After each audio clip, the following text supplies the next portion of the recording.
Good morning and welcome back to Wellness Wednesday.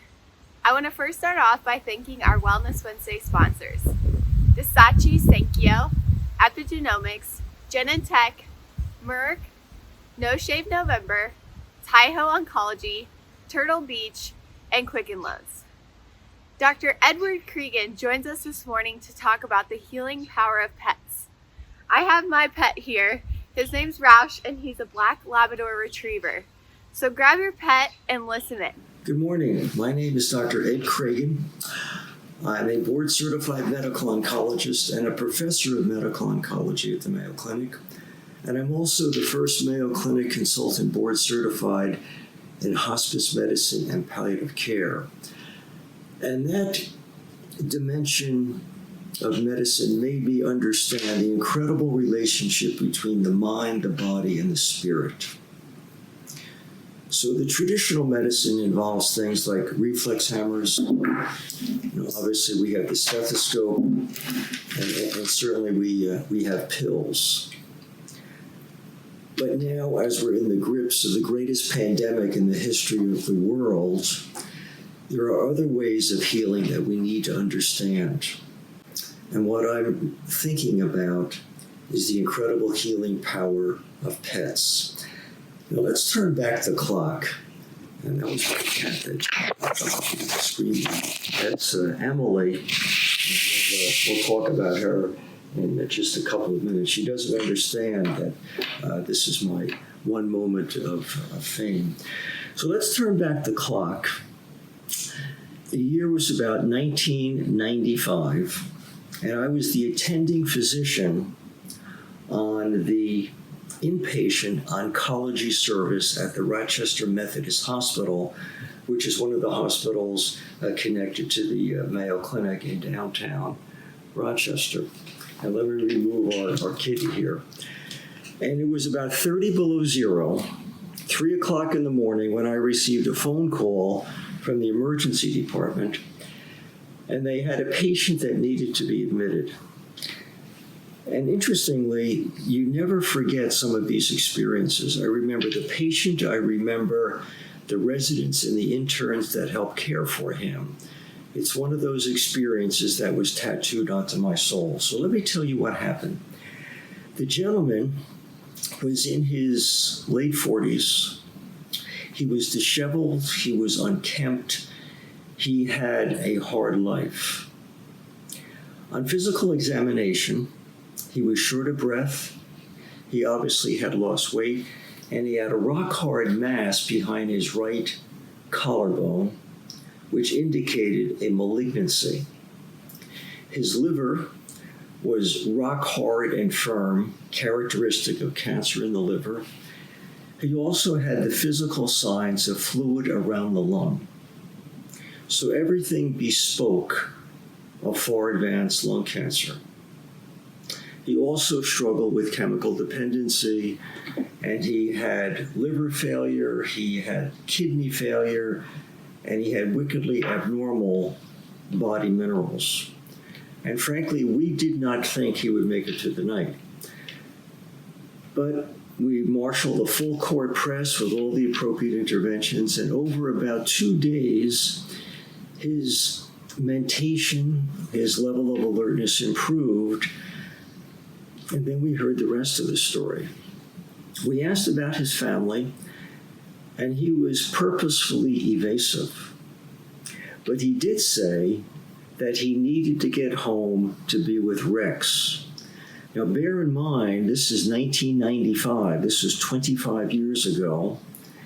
And we assumed that Rex was a spouse or a partner. But we later found out that Rex was a 95-pound German Shepherd Cross. And a picture of this pet, this family member, was embedded into the wallet of the patient. As we went through his medical records to get more background, a recurrent theme was Dr. So-and-so. And we later found out that he was not a medical doctor, but he had a PhD in organic chemistry. And the cat is right here. And I called the university where he had worked to get some medical background, and the officials, very appropriately, shared with us that he had been one of the youngest tenured professors at the university. But then he struggled with alcoholism, had multiple trips to rehab, went to Alcoholics Anonymous, but could never maintain sobriety, and he drifted off into the inner world of inner cities with lots of challenges. So after about 3 or 4 days, he gradually got better and he was able to leave the hospital.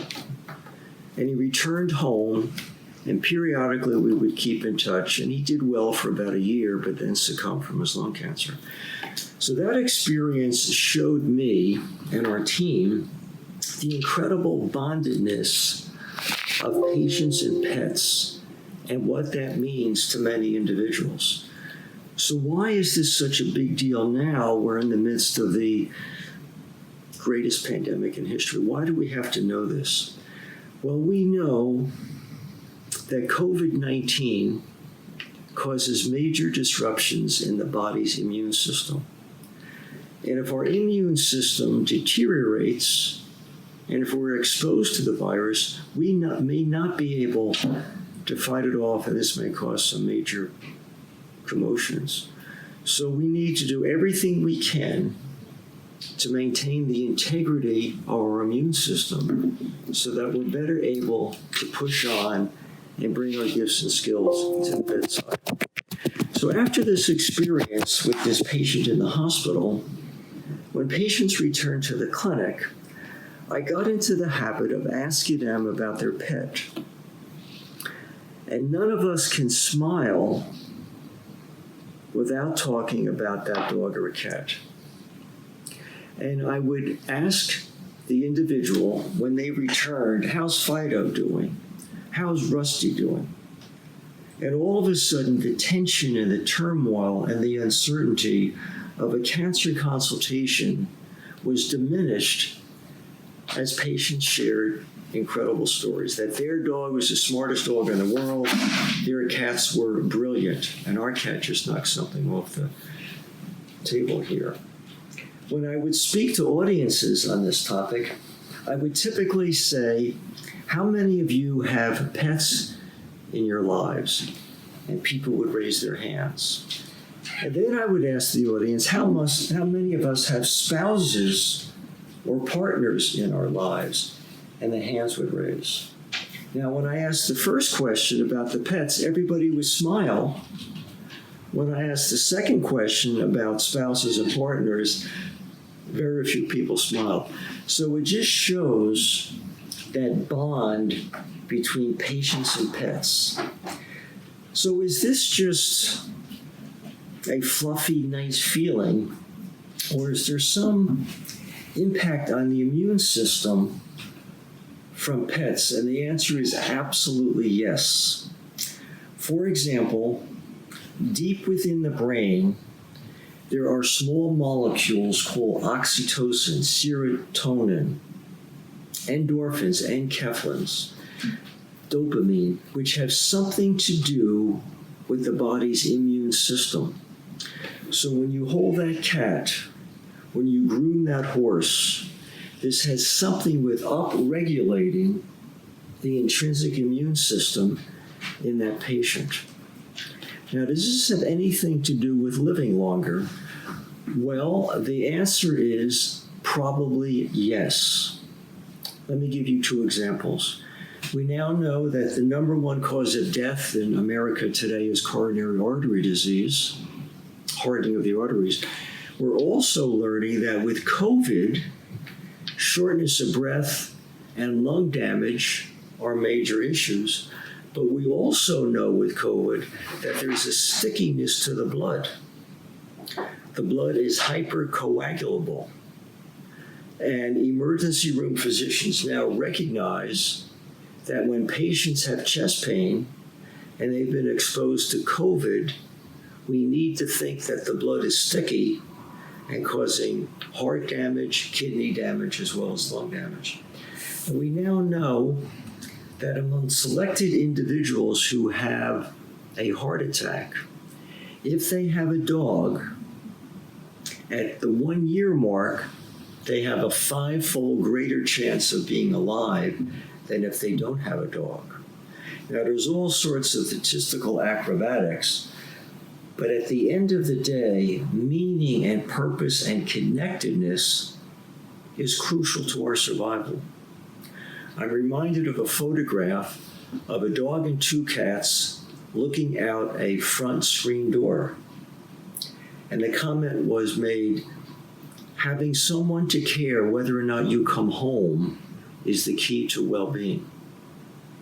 And if we are alone and we have that dog or a cat, that can make all the difference in the quality of our lives.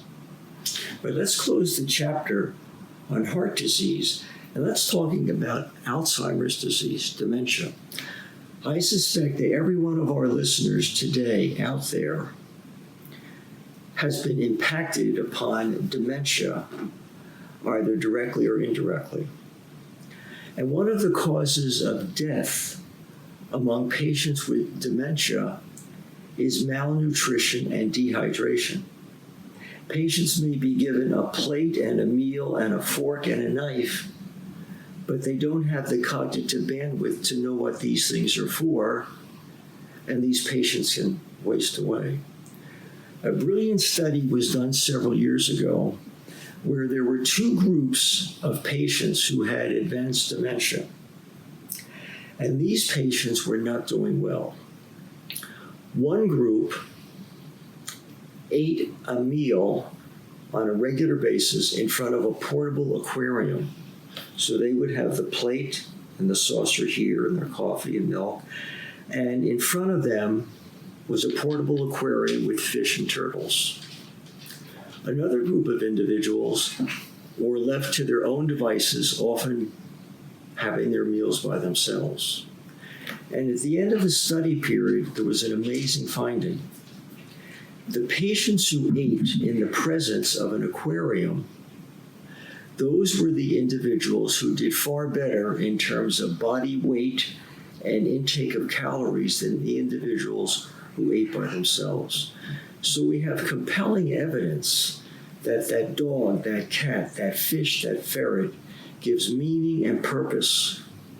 We know that during the nightmare of Katrina, during the nuclear disaster in Asia, 60 to 70% of individuals with pets would not leave their pets even though they were in harm's way. Again, demonstrated that power of the animal-human bond. So at the end of the day, we're talking about a profound relationship which can be measured by these chemicals. But if we ever doubt the power of that relationship, just think about those of us who have had to make that anguishing decision to put down that dog or a cat, that horse, that family pet. My wife, Peggy, and I had to do this recently with our golden retrievers. And they passed away in our living room, which is just around the corner from where I am now. And I honestly thought that my left ventricle, the pumping chamber of the heart, would rupture.